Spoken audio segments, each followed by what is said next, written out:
माधव कुंज बिहारी।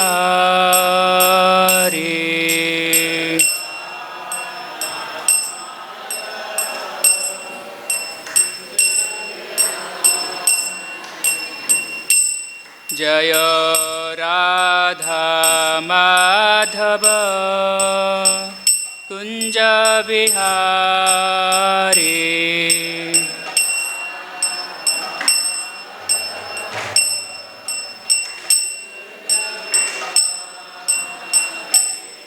जय गोपीजन वल्लभ गिरिवरधारी।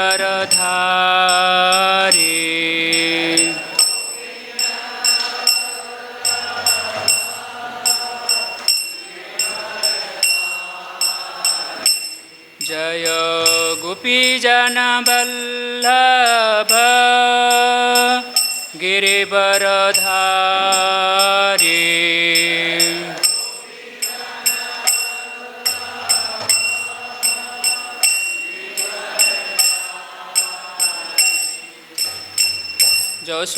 यशोदानंदन व्रज जनरंजन।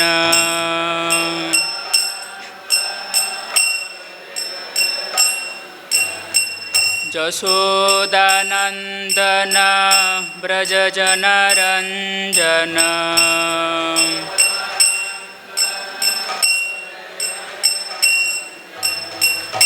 यमुना तीर वनचारी।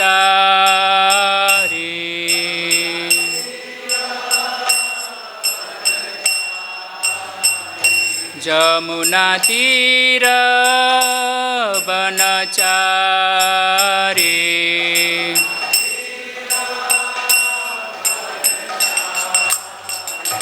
जय राधा माधव कुंज बिहारी।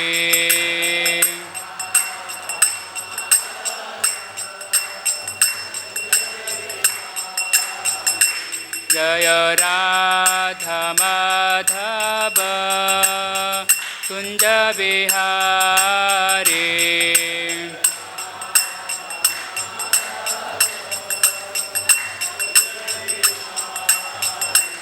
जय गोपीजन वल्लभ गिरिवरधारी।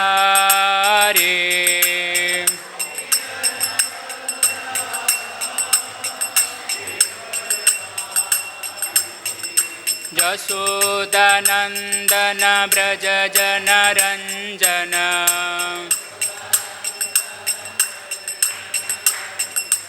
यशोदानंदन व्रज जनरंजन।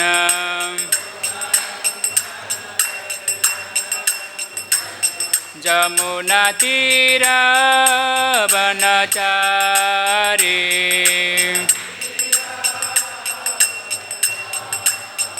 यमुना तीर वनचारी।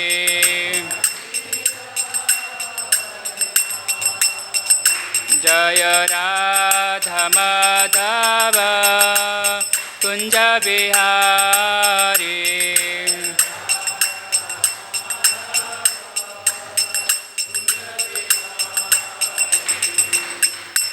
हरे कृष्ण कृष्ण कृष्ण हरे हरे, हरे राम राम राम हरे हरे।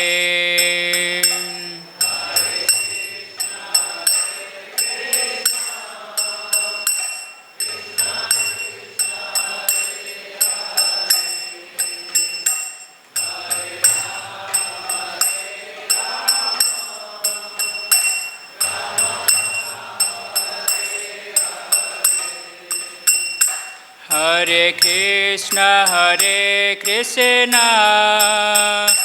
कृष्ण कृष्ण हरे हरे, हरे राम राम राम हरे हरे।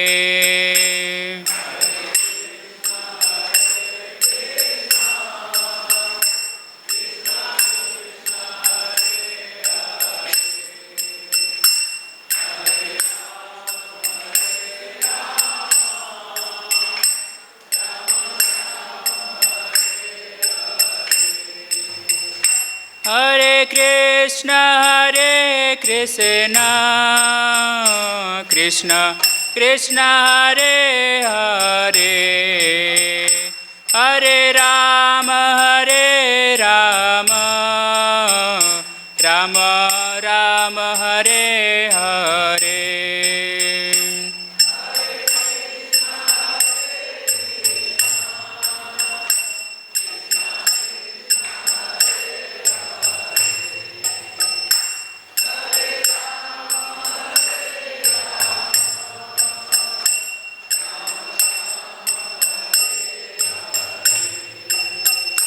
हरे कृष्ण कृष्ण कृष्ण हरे हरे, हरे राम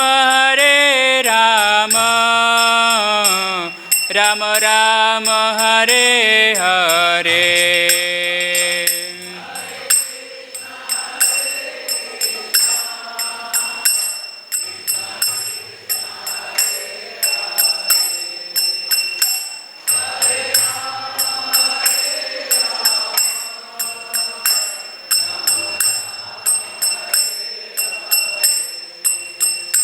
हरे कृष्ण कृष्ण कृष्ण हरे हरे, हरे राम राम राम हरे हरे।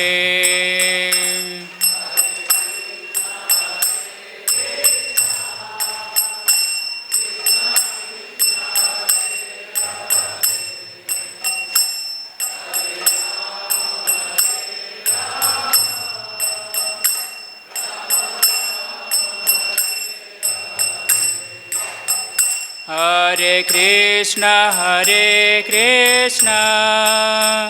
कृष्ण कृष्ण हरे हरे, हरे राम राम राम हरे हरे।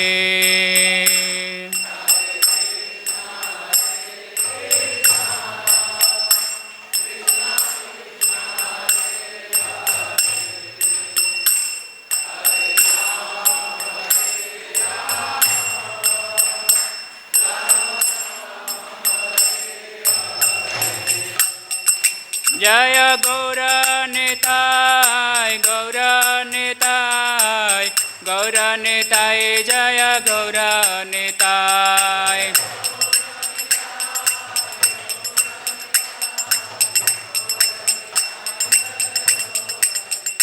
जय कृष्ण बलराम कृष्ण बलराम, जय कृष्ण बलराम।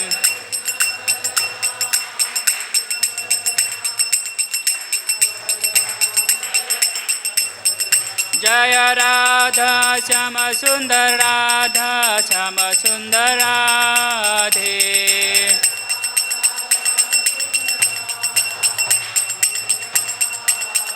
जय प्रभुपद जय प्रभुपद जय प्रभुपद।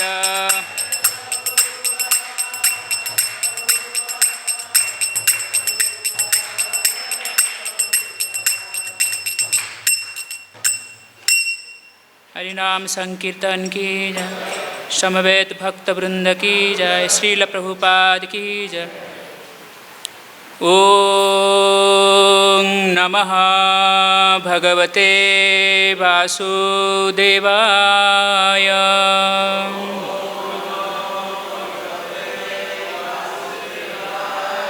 ओम नमः भगवते वासुदेवाय।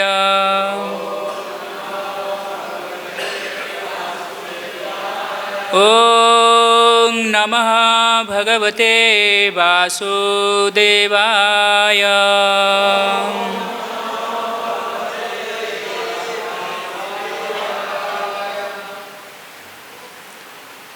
श्रीमद् भगवत गीता से पाठ, अध्याय 10, श्लोक संख्या 26।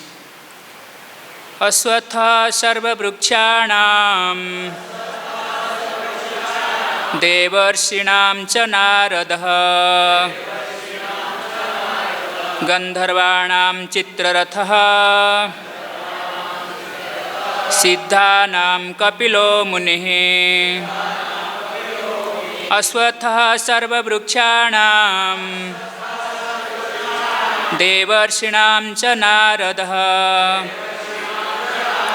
गन्धर्वाणां चित्ररथः सिद्धानां कपिलो मुनिः। अश्वत्थः सर्ववृक्षाणां देवर्षीणां च नारदः गन्धर्वाणां चित्ररथः सिद्धानां कपिलो मुनिः।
अश्वत्थः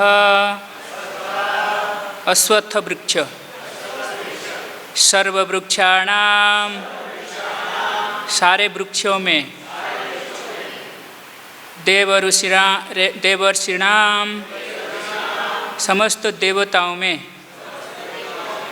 च तथा नारदः नारद गंधर्वाणां गंधर्वलोक के वासियों में चित्ररथः चित्ररथ सिद्धानां समस्त सिद्धि प्राप्त हुआ में कपिलः मुनिः कपिल मुनि। अनुवाद और तात्पर्य श्रील प्रभुपाद जी के द्वारा। मैं समस्त वृक्षों में अश्वत्थ वृक्ष हूँ और देवर्षियों में नारद हूँ। मैं गंधर्वों में चित्ररथ हूँ और सिद्ध पुरुषों में कपिल मुनि हूँ। तात्पर्य अश्वत्थ वृक्ष सबसे ऊंचा तथा सुंदर वृक्ष है जिसे भारत में लोग नित्य प्रति नियम पूर्वक पूजते हैं। देवताओं में नारद विश्व भर के सबसे बड़े भक्त माने जाते हैं और पूजित होते हैं। इस प्रकार वे भक्त के रूप में कृष्ण के स्वरूप है। गंधर्व लोक ऐसे निवासियों से पूर्ण है जो बहुत अच्छा गाते हैं, जिनमें से चित्ररथ सर्वश्रेष्ठ गायक है। सिद्ध पुरुषों में से देवहूति के पुत्र कपिल मुनि कृष्ण के प्रतिनिधि है। वे कृष्ण के अवतार माने जाते हैं। इसका दर्शन भागवत में उल्लेखित है। बाद में भी एक अन्य कपिल प्रसिद्ध हुए, किंतु वे नास्तिक थे। अतः इन दोनों में महान अंतर है।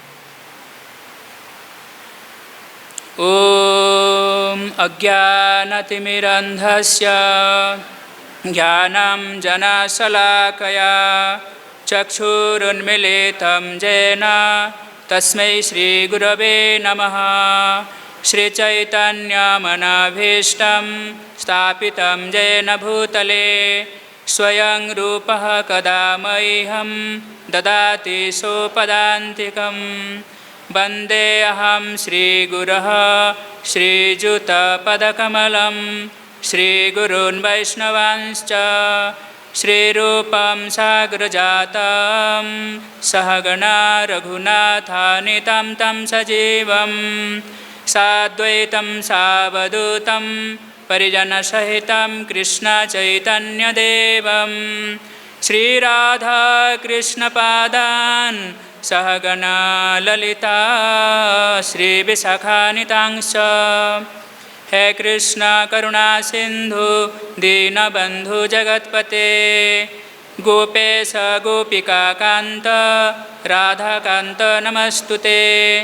तप्त कांचने गौरांगी राधे वृंदावनेश्वरी वृषभानुसुते देवी प्रणमामि हरिप्रिये।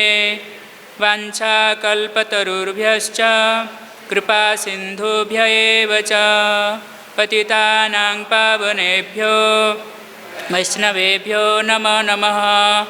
जय श्री कृष्ण चैतन्य प्रभु नित्यानंद श्री अद्वैत गदाधर श्रीवासादि श्री गौरभक्तवृंद।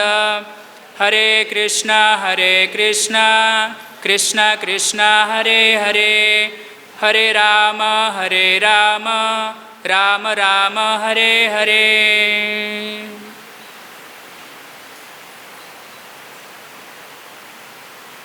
नमो विष्णुपादाय कृष्णपृष्ठाय भूतले श्रीमते भक्तिवेदांत स्वामिनीति नामिने।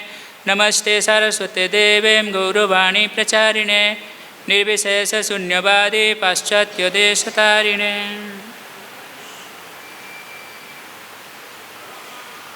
हरे कृष्ण। सभी वैष्णव के चरण में सश्रद्ध प्रणाम। अब हम लोग पढ़ रहे हैं श्री भगवान का ऐश्वर्य।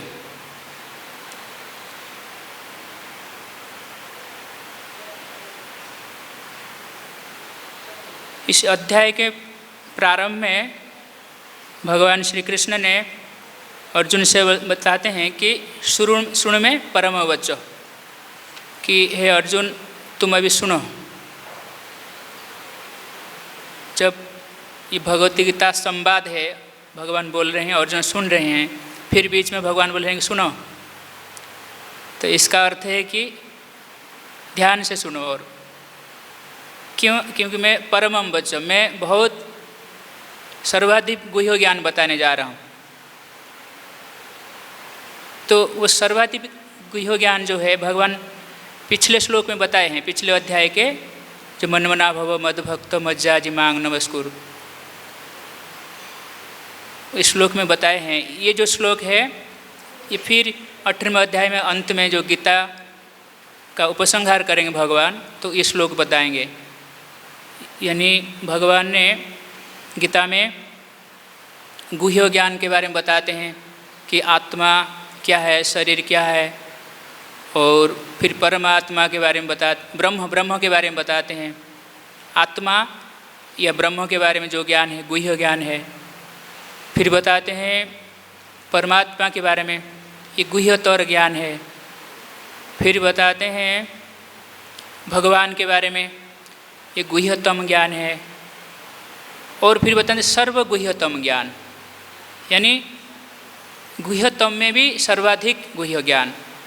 तो सर्वगुह्यतम ज्ञान जो है मनमना भाव मद्भक्त मज्जाजी मांग नमस्कुर और सर्वधर्मान परित्यज्य। जो मनमना भाव मद्भक्त ये 2 जगह में है। 9वें अध्याय के अंत में भगवान बोलते हैं, फिर 8वें अध्याय में उपसंहार में बोलते हैं। यानी जो मनमना भव मद्भक्त मज्जाजी मांग नमस्कुरु ये श्लोक है, और सर्वधर्मान परित्यज्य ये जो 2 श्लोक है सर्वगुह्यतम ज्ञान। तो भगवान ने 9वें अध्याय में बताया कि मनमना भव, सबसे मेरा चिंतन करो, मन में मुझे रखो, मेरा भक्त बनो। तो सब समय भगवान का चिंतन कैसे कर सकते हैं? क्योंकि सब समय में तो सामने में तो भगवान दिखते नहीं हैं, हमारा संसार दिखता है ना, संसार दिखता है। तो भगवान ने कृपा करके अर्जुन ने भी पूछे जो ये जो श्लोक आरंभ हुआ। अच्छा देखो, यहाँ पर भगवान बताते हैं कि श्रृणु में परमम वच, मेरा परम ज्ञान वचन को सुनो। क्योंकि भगवान ने इससे पूर्व बता चुके हैं ये ज्ञान को। 7वें अध्याय में ऐसे 8 से ऐसे कुछ 11 श्लोक में बताए हैं। फिर 9वें अध्याय में बताए हैं ये जो भी भगवान का रसहम अपसु कौन्तेय प्रभास में शशि सूर्य, ये ज्ञान बताए हैं, सेम चीज़ें हैं। और फिर 9वें अध्याय में फिर भगवान बताए ये ज्ञान 16वां श्लोक से 19वां श्लोक तक ऐसे कुछ ये विभूति के बारे में भगवान बताए हैं। तो भगवान ने बता चुके हैं पहले ये ज्ञान को, फिर बताते हैं कि सुनो और इससे भी और परम बातों, मतलब बहुत उन्नत बातों को सुनो। तो भगवान ने यहाँ पर मनमना भव मद्भक्त मज्जाजी मांग नमस्कुर इस ज्ञान को बताए। तो अर्जुन पूछे मैं कैसे आपको सब जगह में स्मरण कर सकता हूँ, और इस संसार में मैं कैसे आपको याद कर सकता हूँ, स्मरण कर सकता हूँ। केसु केसु भावेषु चिंतयम, ये श्लोक आया है ना, किस प्रकार मैं आपका चिंतन कर सकता हूँ इस संसार में। तो हमें तो दिखता है, रोड दिखता है, मोटर कार दिखता है, वृक्ष दिखता है, चंद्रमा दिखता है, सूरज दिखता है। तो आप तो दिखते नहीं हैं, आपका श्याम सुंदर रूप तो दिखता नहीं है हमें, तो आपको हम कैसे स्मरण कर सकता हूँ। तो भगवान इसको बताते हैं कि भगवान बताते हैं कि मेरा जो विभूति है ये तो अनंत है। और ये जो श्लोक आप देखेंगे, थोड़ा ध्यान से देखिए, चिंतन करिए। ये जो भगवान अपना विभूति बता रहे हैं, ऐश्वर्य को बता रहे हैं, यहाँ पर 7वें अध्याय में जो भगवान इसको बताते हैं रसम अपसु कौन्तेय प्रभास में शशि सूर्य, जहाँ से विभूति शुरू करते हैं कि मैं पानी में जो स्वाद रस हूँ, प्रभास में शशि सूर्य, सूरज चंद्रमा जो प्रभा हूँ, प्रकाश में हूँ, है ना, ओंकार जो समस्त वेदों में जो ओंकार में हूँ। ये जो विभूति को बताने से पूर्व जस्ट पहला श्लोक है, भगवान बताते हैं मतः परतरम नान्यत किंचिदस्ति धनंजय मयि सर्वमिदं प्रत्यम सूत्रे मणिगणायव। बोलते हैं अर्जुन, मुझसे कोई अधिक परम सत्य नहीं है, कृष्ण से बढ़कर कोई परम सत्य नहीं है। तो भगवान कृष्ण से बढ़कर कोई परम सत्य नहीं है। और कैसे न, जैसे धागा मोती धागा में गुंथी हुई है, और धागा जो है वो सूत्र जो धागा है वो सबको बांध कर रखती है ना। तो जैसे ही धागा कट जाता है, टूट जाता है, सारे मोती बिखर जाते हैं। उसी प्रकार कृष्ण की वजह से संपूर्ण ये चराचर जगत अपने जगह पर टिकी हुई है। तो यानी भगवान सब कुछ है, ओतप्रोत है।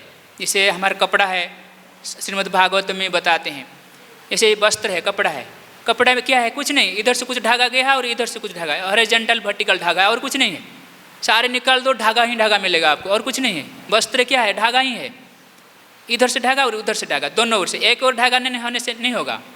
तो इस प्रकार संसार जो है इसका जो ओतप्रोत है ये भगवान कृष्ण ही है। इधर से जो गया है वो भी भगवान है, जो आया है वो भी भगवान है। जैसे धागा, इधर से भी जो आया है वो धागा है, इधर से भी जो आया है वो धागा है। तो यद्यपि सब कुछ ब्रह्म है, सब कुछ भगवान है इस संसार में, फिर भी हमें कैसे भगवान को स्मरण करें? हम तो ऐसे नहीं है कि हम ऐसे कुछ भी हमें पूजा करेंगे मनमानी से, ऐसे तो नहीं है ना।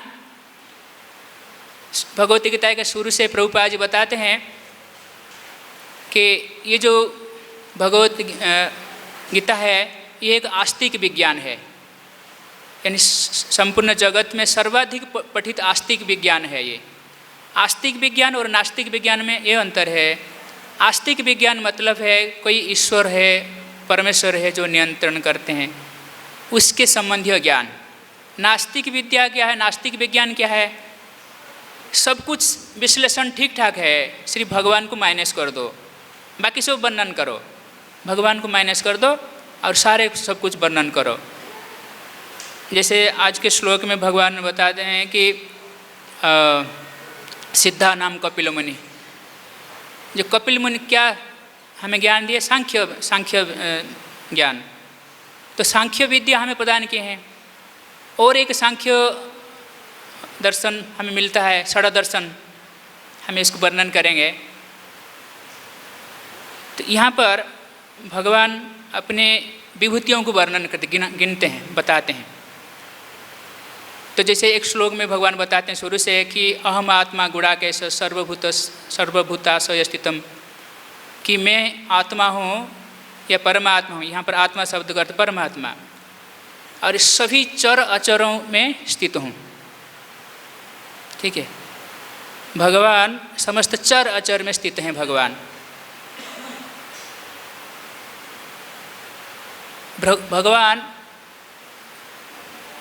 समस्त महत्त्व का भी आत्मा है।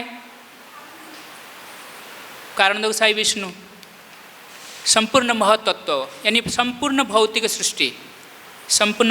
सृष्टि महत्त्व, उसके अंदर भगवान महाविष्णु कारणोदक साई विष्णु प्रवेश करते हैं। और तो फिर वो महत्त्व का आत्मा भी कारणोदक साई विष्णु है। फिर वो ब्रह्मांड सृष्टि करते, एक ब्रह्मांड के अंदर गर्भोदक साई विष्णु प्रवेश करते हैं। यानी वो ब्रह्मांड के अंदर जो आत्मा वो भी भगवान है ना, जो गर्भोदक साई विष्णु है। गर्भोदक साई विष्णु है एक ब्रह्मांड का आत्मा, कारणोदक साई विष्णु है संपूर्ण महत्त्व का आत्मा है। और फिर जो जन जन में जो अणुपरिमाण में जो विद्यमान है वो क्षीरोदक साई विष्णु के रूप में, परमात्मा के रूप में है। हमारे शरीर में आत्मा है, ब्रह्मांड में गर्भोदक साई विष्णु आत्मा है, संपूर्ण महत्त्व में कारणोदक साई विष्णु है। तो कि जब तक भगवान प्रवेश नहीं करते हैं कुछ हलचल सृष्टि नहीं होता। भगवान दृष्टिपात करेंगे तो फिर हलचल पैदा होगा, फिर सृष्टि क्रिया सृजन होगा।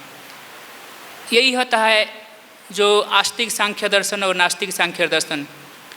नास्तिक सांख्य दर्शन में सब कुछ 24 तत्व 25 तत्व के बारे में वर्णन है, पर भगवान का कोई वहाँ पर काम नहीं है। भगवान का रोल माइनस है और बाकी सब होगा। और ये जो आस्तिक सांख्य दर्शन, देवहूति पुत्र सांख्य दर्शन जो है, इसमें भगवान को सर्वोपरि रखा गया है। ये हम लोग सीख कर भी आए, पढ़कर आए हैं ना 7वां अध्याय से शुरू से। प्रभुपाद जी बताते हैं ये भगवत गीता एक आस्तिक विज्ञान है।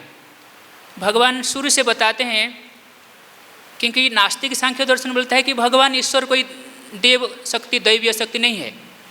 आस्तिक सांख्य दर्शन जैसे भगवत गीता दर्शन, ये भी सांख्य दर्शन भगवत गीता। हम लोग जो दूसरे अध्याय के भगवान आत्मा के बारे में बताते हैं, शरीर आत्मा के बारे में, 11वां श्लोक से लेकर 30वां ऐसे श्लोक तक, कि सांख्य दर्शन शरीर और आत्मा के बीच में अंतर दर्शाते हैं भगवान, ये भी सांख्य दर्शन है। तो इसमें शुरुआत में आप देखेंगे 7वां अध्याय में भगवान को बताते हैं कि ये जो क्षित्याप तेज मरुत व्याम, ये जो है भूमिराप नलो वायु खंग मन बुद्धि रे बचो, ये जो पंच महाभूत है ये भगवान मेरा शक्ति है। भगवान शक्तिमान है, ये भगवान का शक्ति है। तो यहाँ पर भगवान परमेश्वर आए हैं जिनका शक्ति है ये पंच महाभूत है। नास्तिक सांख्य दर्शन में क्या है कि यहाँ पर भगवान का कोई कुछ रूल नहीं है, भगवान ईश्वर दैवी शक्ति कुछ नहीं है, सिर्फ ये पंचमहाभूत है, 25 तत्व हैं और प्रकृति जो है ये मुख्य कारण है। ये सब क्या बोलते हैं, एक प्रकार के नास्तिक विज्ञान है। तो भगवान बताते हैं कि मैं ये जो जड़ चेतन है इस सब का कारण हूँ, कृष्ण बताते हैं। दो चीज़ आप समझिए कि एक व्यष्टिगत रूप से भगवान परमात्मा है और समष्टिगत रूप से भी भगवान परमात्मा है। व्यष्टिगत रूप से भगवान परमात्मा कैसे है? जैसे भगवान एक ब्रह्मांड के अंदर भगवान परमात्मा है, जैसे एक ब्रह्मांड के अंदर गर्भोदक साई विष्णु परमात्मा है, ये व्यक्तिगत परमात्मा है। और समस्त जीवों में जो परमात्मा रूप में है, अंतर्यामी परमात्मा है, ये समष्टिगत परमात्मा है। समष्टिगत रूप से परमात्मा भगवान कृष्ण अंतर्यामी रूप में है, क्षीरोदक साई विष्णु के रूप में है। और व्यष्टिगत रूप में एक ब्रह्मांड में भगवान परमात्मा है, गर्भोदक साई विष्णु। संपूर्ण महत्त्व के अंदर जो परमात्मा है भगवान कारणोदक साई विष्णु। ऐसे भगवान समष्टिगत रूप से भी परमात्मा है और व्यष्टिगत रूप से भी परमात्मा है। तो यहाँ पर जो आत्मा है कि अहं आत्मा गुडाकेश सर्वभूताशय स्थितम, तो ये भगवान जो है ये परमात्मा रूप में भगवान समस्त जड़ और चेतन वस्तु के अंदर परमात्मा रूप में है। यहाँ पर जो आत्मा शब्द है वो परमात्मा रूप में आया है, ये जीव के रूप में नहीं। अरे अच्छा, अगर जीव अगर यहाँ परमात्मा होता है, यहाँ जीव के बारे में बताया, तो पर सृष्टि स्थिति प्रलय तो जीव तो नहीं कर सकता है ना। अगर जीव यहाँ पर जो आत्मा शब्द आया जीव के लिए होता है, तो जीव तो सृष्टि स्थिति प्रलय नहीं करता है ना। कोई भी जीव यहाँ सृष्टि स्थिति प्रलय नहीं कर सकता है। भगवान ऐसे बहुत सुंदर सुंदर बातें यहाँ बताते हैं। फिर बताते हैं कि इंद्रियाणाम मनश्चास्मि, मैं समस्त इंद्रियों में मैं मौन हूँ। अच्छा, मन भगवान जो मन है ये भगवान का अंश है, विभूति है ना। मन जो है ये भगवान का विभूति है। या अंश जो है होता है वो तब तक वो शांति प्राप्त नहीं करेगा जब तक अंशी के पास नहीं जाएगा, समझे। अंश जो है तब तक शांति प्राप्त नहीं करेगा जब तक अंशी के पास नहीं जाएगा। और ये संसार का नियम भी है, जो जिसका अंश है वो उसके पास जो जाएगा वो शांति प्राप्त करेगा। अब देखेंगे, आप एक पत्थर फेंको ऊपर को, वो तब तक वो पृथ्वी की ओर आएगा। क्यों ये पत्थर क्यों पृथ्वी की ओर आता है? क्योंकि जो पत्थर है वो मिट्टी ये पृथ्वी से ही जुड़ा हुआ है, उसका अंश है, तो उसी की ओर आएगा। जैसे अग्नि जलाओ, वो ऊपर जाएगा, सूरज चंद्र की ओर, सूरज की ओर जाएगा, ऊपर की ओर जाएगा। अग्नि क्यों चला जाता है ऊपर?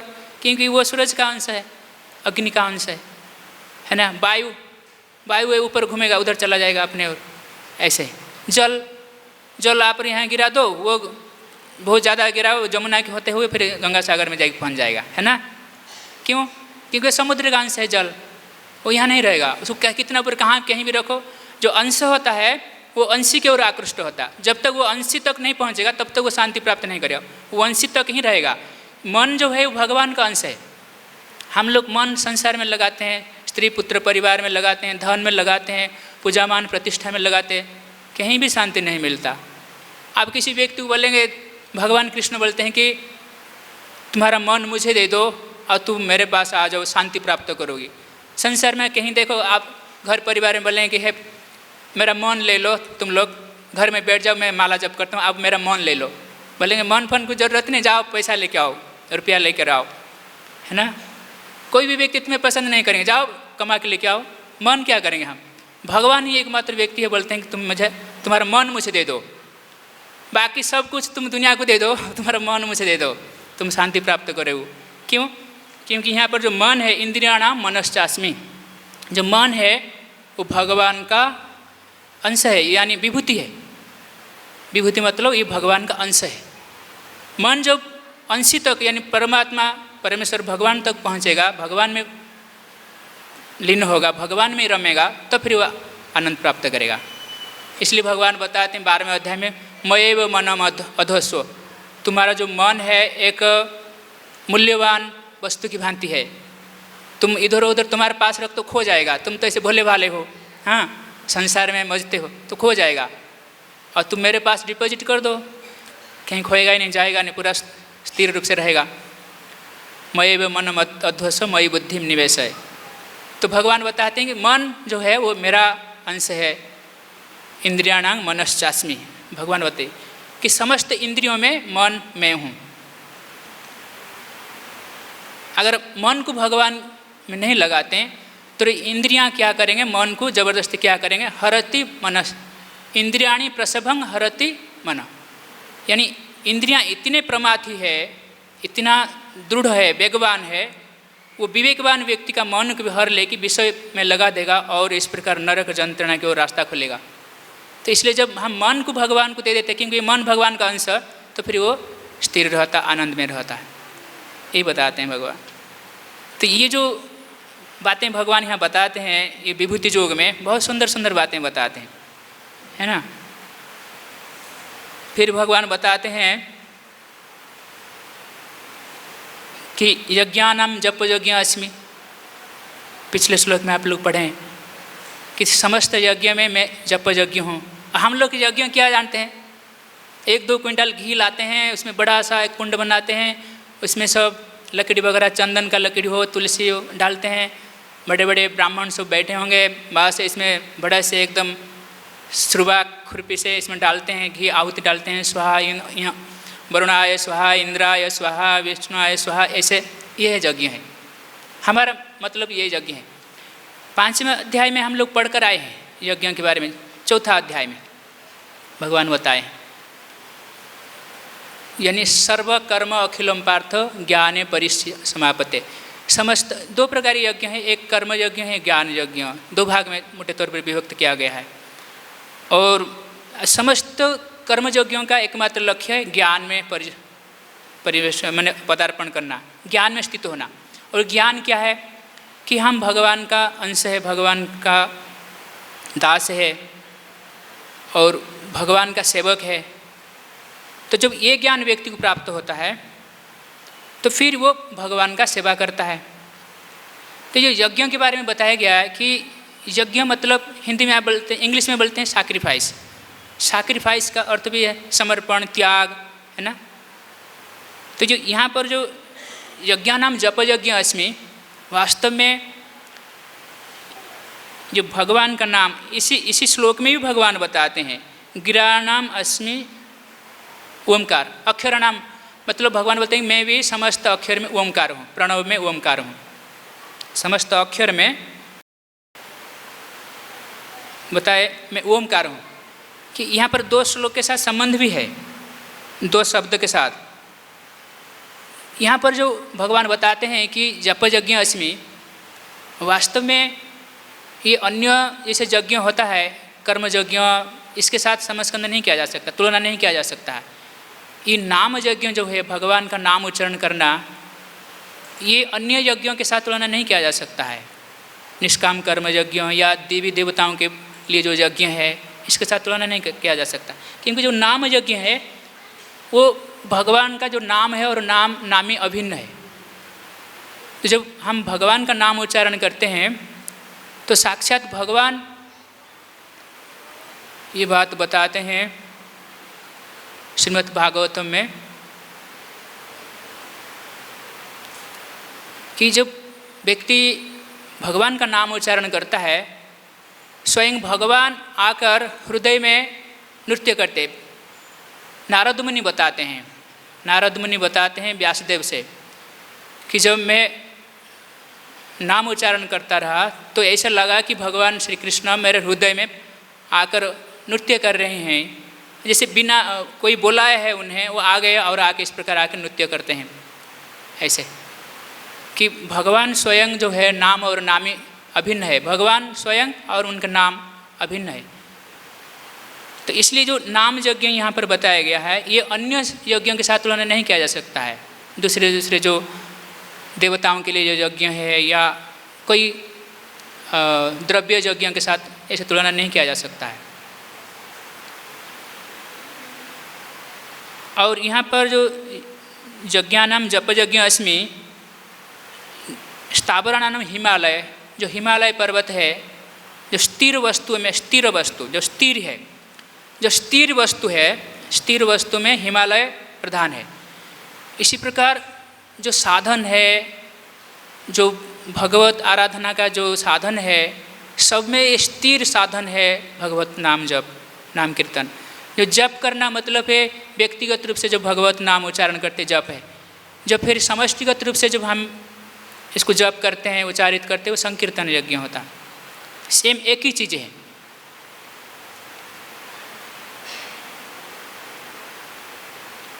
आज के श्लोक में भगवान बताते हैं कि अश्वत्थः सर्ववृक्षाणाम, समस्त वृक्ष में मैं अश्वत्थ वृक्ष हूँ। अश्वत्थ वृक्ष आप जानते हैं कि अश्वत्थ वृक्ष बहुत पवित्र वृक्ष है, और बोलते हैं कि व्यक्ति का मन और हाथी का कान और पीपल का पन ये कभी स्थिर नहीं रहता, हमेशा कुछ ना हिलता रहता है, अस्थिर रहता है। तो जो पीपल वृक्ष है उसका जो पत्ता आप देखेंगे हमेशा हिलता रहा, और वैज्ञानिक गवेषणा से पता लगता है कि पीपल वृक्ष से हमेशा ऑक्सीजन निकलता रहता है। बाकी वृक्ष हैं तो वो दिन में कुछ देते हैं ऑक्सीजन है, रात को ऐसे कार्बन डाइऑक्साइड छोड़ते हैं। परंतु जो अश्वत्थ वृक्ष है वो एक ही वृक्ष है, जो अश्वत्थ वृक्ष है वह दिन रात ऑक्सीजन विसर्जन करता है। और अश्वत्थ वृक्ष से होकर अगर हवा या कोई शब्द आपके शरीर में लगता है, ये कीटाणु को नाश करता है, ऐसे रिसर्च से पता लगता है। और जो अश्वत्थ वृक्ष है उसको कोई अगर परिक्रमा करता है, शास्त्र में स्कंद पुराण और अन्य पुराण में वर्णन है, कोई परिक्रमा करता है तो उसका आयु दीर्घायु होता है, वो व्यक्ति आयु बढ़ता है।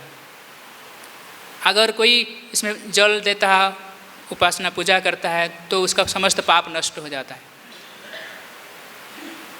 अश्वत्थ वृक्ष ये जो वृक्ष है, भगवान श्री कृष्ण, भगवान विष्णु उसका जड़ में रहते हैं। स्कंद पुराण में वर्णन है, भगवान विष्णु उसका जड़ में, वृक्ष के जड़ में, उसका तने में भगवान केशव है, उसके शाखाओं में भगवान ऐसे केशव या ऐसे नाम भगवान का एक रूप है। हरि ऐसे उनके पत्तों में हरि है, और फलों में समस्त देवताएं। इस प्रकार यानी संपूर्ण वृक्षों में आप देखेंगे सभी देवताएं विराजमान है, भगवान का विभिन्न रूप विराजमान है अश्वत्थ वृक्ष में। बहुत पवित्र वृक्ष है। तो इसी प्रकार सनातन धर्म में आप देखेंगे चैतन्य जब रूप गोस्वामी भक्ति रस सिंधु लिखते हैं तो जो साधन भक्ति के अंग गिनते हैं कि गिनाते गिनाते वो बताते हैं कि अश्वत्थ वृक्षों को प्रत्येक दिन ऐसे अश्वत्थ वृक्ष या बट वृक्ष को जल देने के लिए बताते हैं। इसे एक भक्ति का एक अंग है, प्रत्येक दिन अश्वत्थ वृक्ष में जल देना चाहिए। अगर कोई व्यक्ति अश्वत्थ वृक्ष को काटता है, ब्रह्म हत्या का पाप लगता है उसे।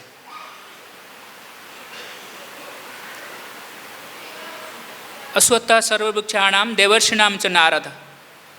नारद मुनि समस्त ऋषियों में, देवताओं में ऋषि, देवर्षि, समस्त देवताओं में जितने भी ऋषियाँ हैं तो सर्व प्रमुख है नारद मुनि। ऐसा कोई भी भक्त नहीं है दुनिया में, आप कोई बड़े बड़े भक्तों के बारे में बताइए जो व्यक्ति नारद मुनि से शिक्षा प्राप्त नहीं किया है। चाहे ध्रुव महाराज बोलो, प्रहलाद महाराज, जो 4 वैष्णव संप्रदाय है, सभी वैष्णव संप्रदाय में नारद मुनि आते हैं। जो गुरु परंपरा में आप देखेंगे नारद मुनि आते हैं। जैसे भगवान श्री कृष्ण ने व्यास सर्वप्रथम ज्ञान दिए भगवान से, ब्रह्मा ने नारद को दिए, नारद ने व्यास को दिए, एक क्रम आया। इस प्रकार भगवान श्री कृष्ण ने लक्ष्मी देवी को ज्ञान दिए, लक्ष्मी देवी ने नारद को ज्ञान दिए। इस प्रकार परंपरा चल रहा था। तो इस प्रकार कोई भी जो 4 वैष्णव संप्रदाय है तो नारद मुनि आते ही आते हैं। देवताओं में बड़े बड़े जो वशिष्ठ मुनि आदि बड़े बड़े, उनको भी ज्ञान तत्व प्रदान करते हैं नारद मुनि। ऐसे नारद मुनि भक्ति का आचार्य है, भक्ति का मूर्तिमान मतलब प्रतीक है नारद मुनि।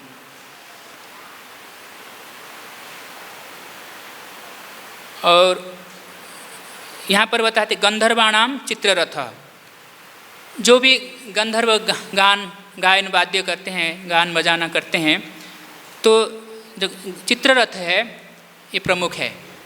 आप जानते हैं कि चित्ररथ और गंधर्व के बारे में जो महाभारत में वर्णन है, ये जो गंधर्व चित्ररथ है ये ऐसे ब्रह्मा का पुत्र है, कोई कई बोलते कश्यप ऋषि के पुत्र है। अरिष्ठा नाम के एक पत्नी, वो कश्यप मुनि की पत्नी अरिष्ठा नाम, तो उनसे उत्पन्न हुए थे चित्ररथ। तो उनके पास ऐसे 21-22 ऐसे अप्सराएं हैं और गंधर्व है। इस प्रकार वो वाद्य में बजाने में, गाने में बहुत एक्सपर्ट होते हैं।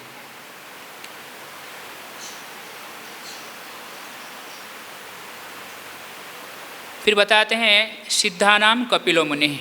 अच्छा, ये यहाँ पर नारद मुनि में आ गया। नारद मुनि भी पिछले जन्म में उपब्रह्मण गंधर्व थे, आप जानते हैं। वो भी गाते थे, बजाते थे बहुत अच्छी तरह से। तो जब एक बार वो कुछ अप्सराओं के साथ तो जाकर ब्रह्मा जी के पास सभा में, एक सभा, बहुत सारे देवता बैठे थे और ये लोग गए और गायन वादन चल रहा था। तो इन्होंने कुछ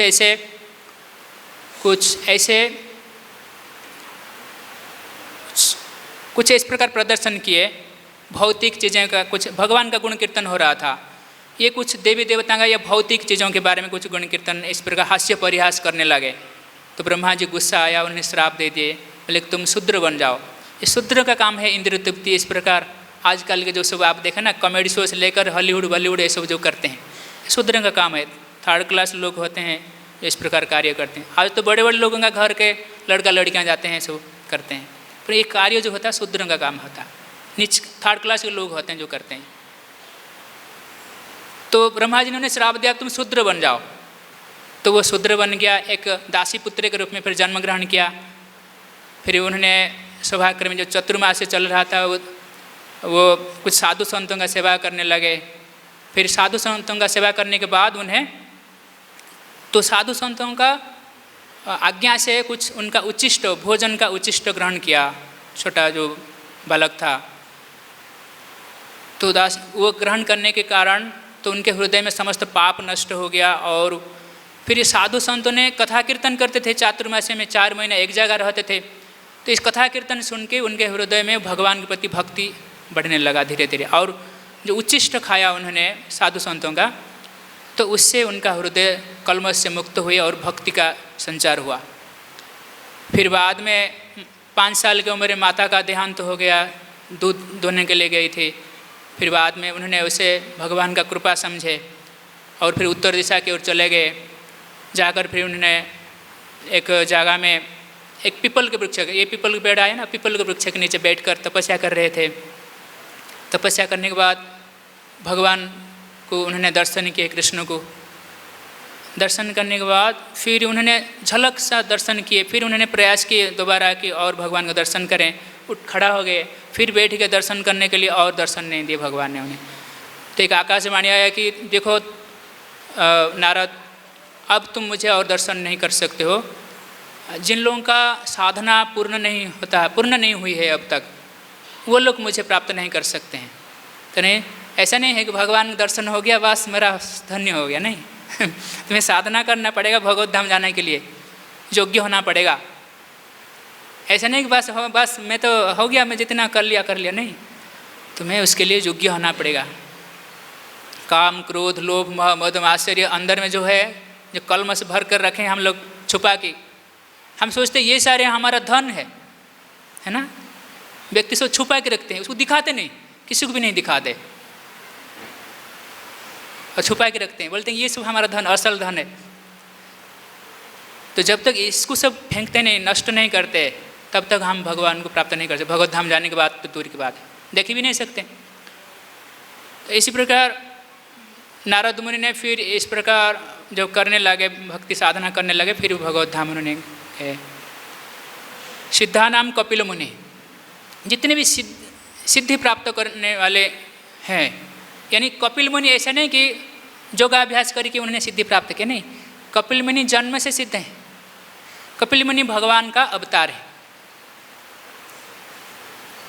अच्छा, यहाँ पर ये भगवती गीता है, यहाँ पर जो षड दर्शन है भारत में 6 प्रकार जो दर्शन है, वो जो सांख्य दर्शन है, उस सांख्य दर्शन का जो कपिल मुनि है, एक नास्तिक कपिल बाद में प्रकट हुए हैं, उसके बारे में नहीं बताया जा रहा है ये, क्योंकि वो नास्तिक कपिल है। थोड़ी देर पहले मैंने बताया था कि वो सब कुछ वर्णन करते, 24-25 तत्वों के बारे में वर्णन करते भगवान को छोड़कर, है ना, भगवान को छोड़कर सब कुछ करते हैं।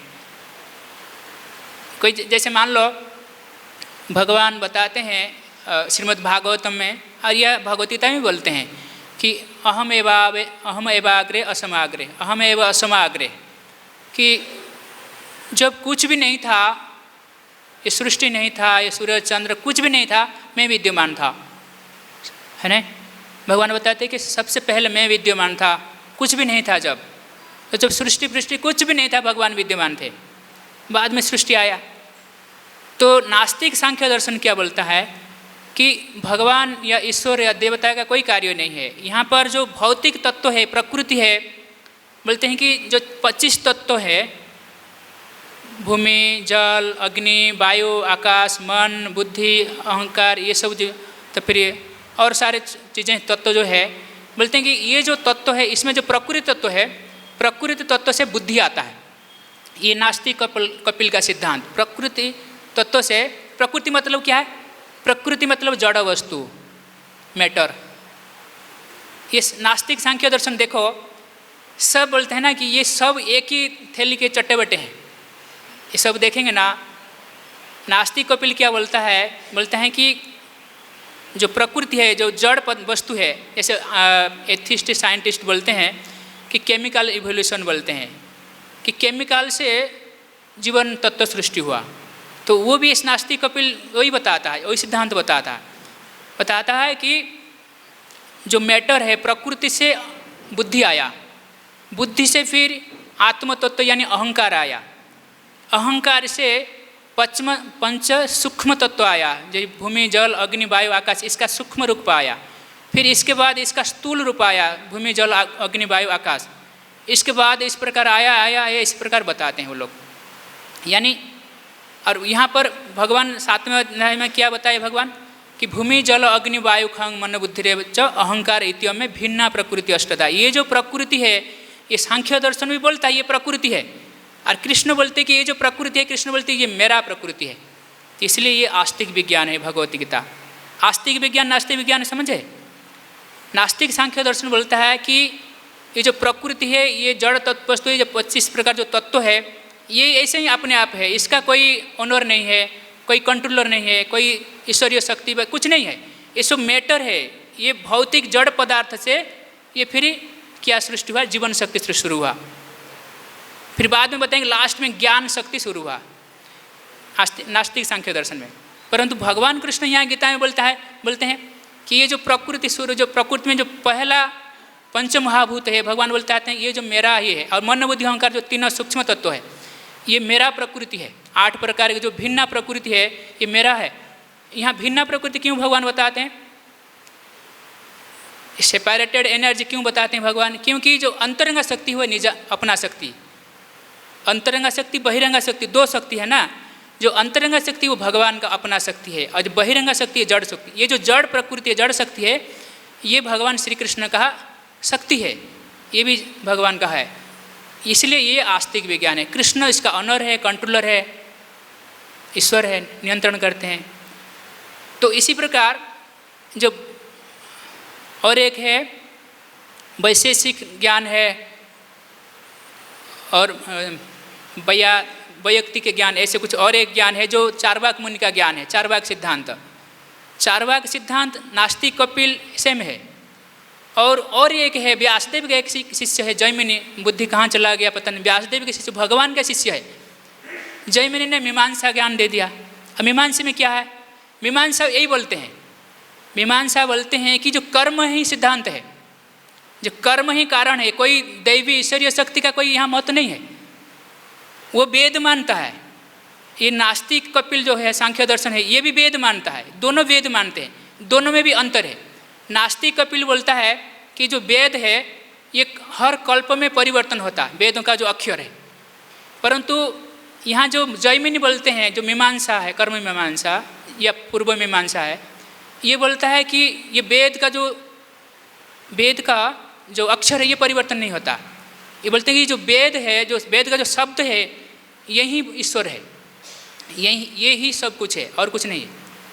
तो ये जो मीमांसा का जो है जैमिन है, इतने बड़े ज्ञानी है, हाँ एक दर्शन प्रस्तुत किए हैं, परंतु कहाँ बुद्धि चला गया ये भी समझ में नहीं आया। वो बोले कि ईश्वर या भगवान या दैवी ईश्वर शक्ति कुछ नहीं है, ये तो सिर्फ कर्म ही है जो सब कुछ करता है।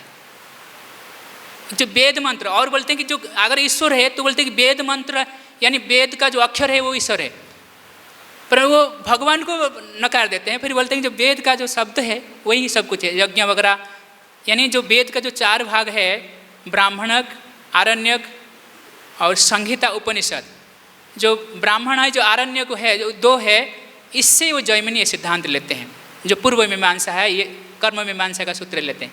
और जो व्यासदेव जो वेदांत सूत्र रचना की है वह संहिता और उपनिषद, जो वेद का जो प्रमुख भाग है उपनिषद, और उससे पहले जो संहिता से कुछ लिए हैं व्यासदेव लिखते हैं। परंतु वो भी क्या है, उसका ऊपर भी अद्वैतवादियों का कब्जा है कि अद्वैत वेदांत बोलते हैं। परंतु इसलिए वैष्णव आचार्य ने फिर आए धीरे धीरे इन सिद्धांतों को खंडन करते हैं। वैष्णव आचार्य बोले कि अरे ये क्या चल रहा है।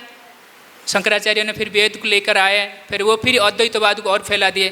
फिर वैष्णव आचार्य आके देखे अरे तो कुछ और दिशा में जा रहा है, तो फिर धीरे धीरे ये माधवाचार्य 2 हाथ 2 अंगुल दिखाए कि नहीं जीव ब्रह्म एक नहीं है, 2 है।